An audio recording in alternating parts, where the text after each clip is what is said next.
Hi, welcome to this weekly edition of the NWI.com Political Roundtable for Thursday, October 17th. I am Doug Ross, editorial page editor of the Times, here with Krista Zvanovic, assistant managing editor, and we ought to start talking what everybody's talking about, and that's, of course, the shutdown, the debt limit, and where do we go from here? Good question. I heard Steve Israel on NPR this morning, who is known as a moderate Democrat, and he said he pointed out some things, some entitlements he would like to see. Congressman from New York, sorry. And he pointed out some of the entitlements he would like to see done away with while the Republicans are talking about Medicare and other things that the president has said he would be willing to look at curbing, cutting, paring down. He talked about the $40 million subsidy that big oil companies get every 10 years, the big farm subsidies that members of Congress have gotten for years who own farms. And someone here at the Times looked up Representative Marlin Stutzman downstate and found from the farm subsidy database of the Department of Agriculture that from 95 to 2012, he has gotten about $200,000 in farm subsidies over those 17 years. And we should point out Marlin Stutzman is also one of the congressmen who proposed cutting the agriculture budget so that food stamps would be separate from those subsidies. So that we could cut food stamps but not the subsidies. And that's why I think someone in the office looked that up, or maybe it was a part of a Fort Wayne story. And also the fact that Big Pharma, that the government is not allowed to negotiate with Big Pharma to cut prescription medications for those on Medicare.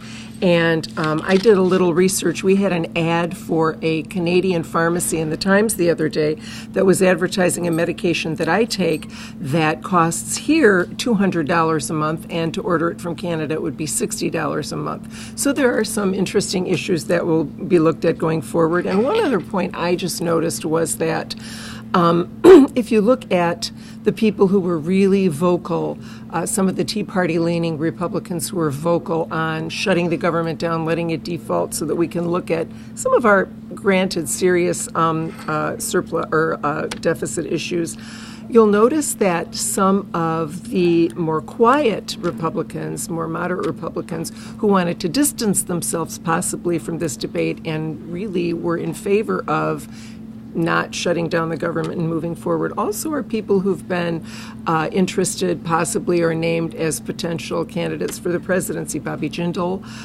Louisiana, Scott Walker, Wisconsin, and Governor Chris Christie in New Jersey. So I thought that was interesting that they are trying to tone it down and look more bipartisan and not look like rogue rebels. And one more thing I wanted to add, though, I think the Tea Party has spiced things up, and I think they brought interesting issues to the table, which now has let Democrats bring their issues to the table. Thomas Jefferson wrote to James Madison in 1787, "I hold it that a little rebellion now and then is a good thing, and as necessary in the political world as storms in the physical."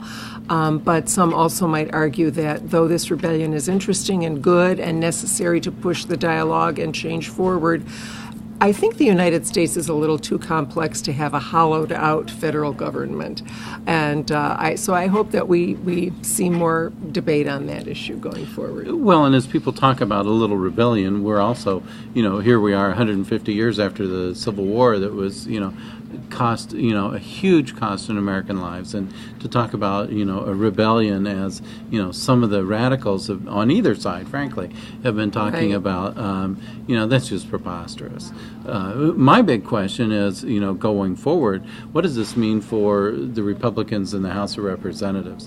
I mean, John Boehner, tried to push through a Republican plan that, ultimately failed. And to my mind, it's because he had warring factions within the Republican Party. I don't know how long he'll be able to hold on to the speakership after, this failure to really represent the ultra-conservative as well as the conservative wings of the Republican Party. Where it goes from here, I don't know. And it'll be interesting because at the nadir a few days ago, the Republicans in Congress had an approval rating of 28% of a legitimate poll of Americans. So, indeed. Right, and there's a long time until we're a year away from the next election. So now a primary can make a huge difference in the Republican Party, as we saw with Senator Dick Lugar, who, by the way, wanted to get rid of sugar subsidies. I should point that out. But he got targeted in a primary, got knocked out. I think it's a little late to target some of these congressmen in a primary, but they certainly could be knocked out by the things could heat up with we now have a January 15 kicking the can down the road. We didn't crush the can, we kicked it, and so a lot can happen in January and the spring as well. And frankly, this is, to my mind, this is where people kept looking to President Obama for leadership.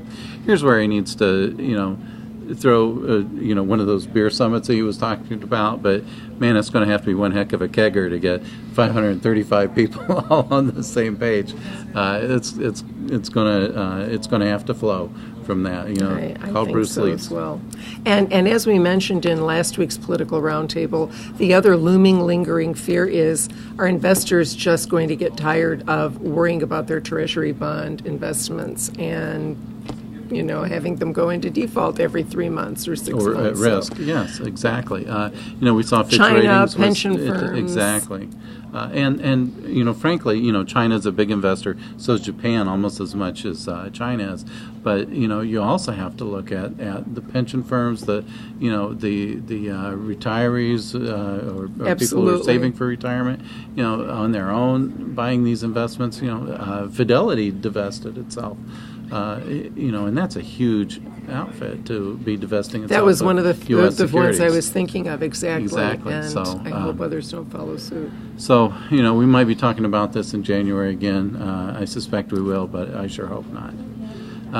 We probably will be talking, as we're talking, kicking this down the road, we should talk about road taxes. Of course, we had this proposal from State Representative Ed Soliday from Valparaiso, Republican, who's talking about, since we're not getting enough money through the gasoline taxes, that we should talk about the option of, and he's like, let's experiment now.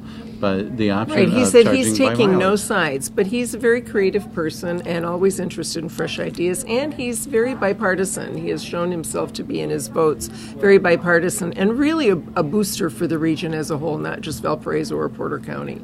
So, to my mind, what I'm concerned about with if you're charging by mileage, what causes a beating on the roads. Take a look at that. What really causes it is the weight of the vehicles. You look at Ed Soliday would be driving Highway 30 in the Valparaiso area, obviously, because he lives out there. By all means, drive down the lane. There's a lane in front of Strongbow and right. the Valpo Airport and all right. that stuff, where trucks are supposed to keep in the right lane. That lane has just taken a beating. You can see the ruts in the road from the tires of all these very heavy trucks that travel that road because the weight's not spread out over both lanes. So, look at that, and you can see, doing things like converting a fleet to compressed natural gas, a fuel that isn't taxed, is going to make a huge difference. So Zynga, for instance, switched to that with federal assistance, I should add. South Shore Clean Cities helped with that. There's a beer distributor down in southern Indiana, did the same thing for its fleet. This is a growing trend for fleets, and frankly, if you're causing a lot of wear and tear on the roads and you're not contributing to the repair of them, then we're going to be having more trouble. So I think it's more than just charging passenger vehicles. And to let readers know, one of the proposals is, instead of paying 18 cents a gallon every time you gas up your vehicle, you would pay by the mile. In Oregon, instead of paying 30 cents per gallon at the pump, they pay 1.5 cents on every mile they drive. So we worked it out here. If you put 12,000 miles a year on your car, instead of paying $108 in gas tax, you would pay $180. for the miles driven. And of course, the devil is in the details. There are several ways you can do that. You would do a prepaid sticker possibly, or there would be some on-vehicle device. So it's interesting. It's a new idea. He's going to propose that we at least do a pilot program here in Indiana. But I agree with you. It seems that and other legislators in Indiana also at one time, I think, had proposed charging a $100 annual flat fee to people who buy hybrid cars. I don't think that's the way we want to go. I think we want to encourage people to buy hybrid cars that get as many miles to the gallon as possible for the environment, to save gas. But it will be interesting to look at. Absolutely, it will be. And, as we're talking about not having enough money to build maintain the roads, we should also look at not having enough money to build new roads. Of course, one of what we're talking about right now is the Illiana Expressway. We're a little over an hour as we record this from a vote that really is a yay or nay on the road. And this is the final vote. We've had the CMAP at the Chicago Metropolitan Planning Agency. They had the committee vote, then they had a bigger board vote, and now I think this is the final vote this afternoon that will determine whether Illinois is on board. And we need to have votes both from CMAC and from NERPC, the Northwestern Indiana Regional Planning Agency, so that they can release federal funds and get the road built.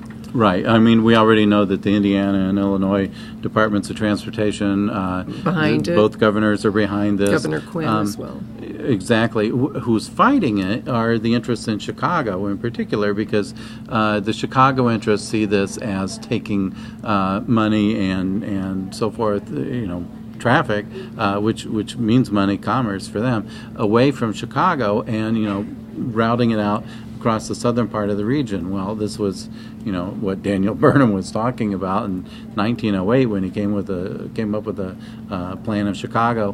But he was talking about this outer ring. He envisioned really what probably is the footprint of the Illiana, right? Or at least, a truncated version of it. Right. This would connect Interstate 65 just north of Lowell with Interstate 50. I-55 would be Wilmington, Illinois. Right. So there's a lot of talk. Would this be, would this be facilitating the Peatone Airport right. that so many right. oppose and so many favor?